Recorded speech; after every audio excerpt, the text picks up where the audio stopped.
ദേശീയപാത നവീകരണം ഓട്ടോറിക്ഷ തൊഴിലാളികളെ പ്രതികൂലമായി ബാധിക്കുന്നു.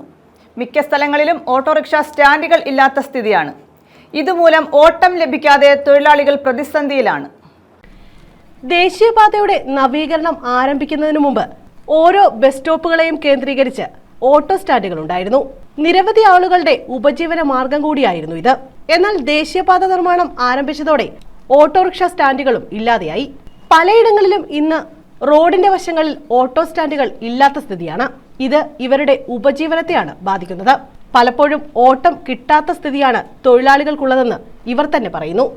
ഞങ്ങൾക്ക് ഇപ്പോൾ റോഡ് വന്നു കഴിഞ്ഞാൽ, ഈ പുതിയ റോഡുകൾ വന്നു കഴിഞ്ഞാൽ ഞങ്ങൾക്ക് എവിടെയും കിടന്ന് ഓടാനുള്ള ഒരു സംവിധാനം ഇല്ല എന്നുള്ളതാണ്.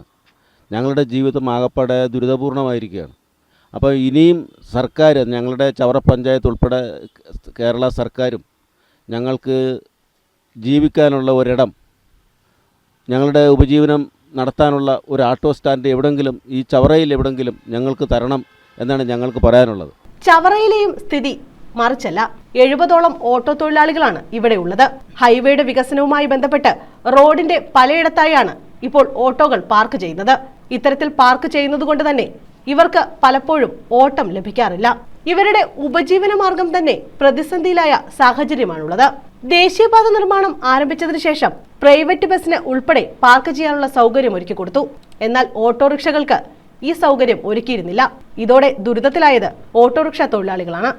ചവറ, നല്ലെഴുത്തുമുക്ക്, കൊറ്റൻകുളങ്ങര എന്നിവിടങ്ങളിലെ ഓട്ടോറിക്ഷ തൊഴിലാളികളാണ് ദേശീയപാത വികസനത്തിന്റെ പേരിൽ പ്രതിസന്ധിയിലായത്. News bureau, Chavara.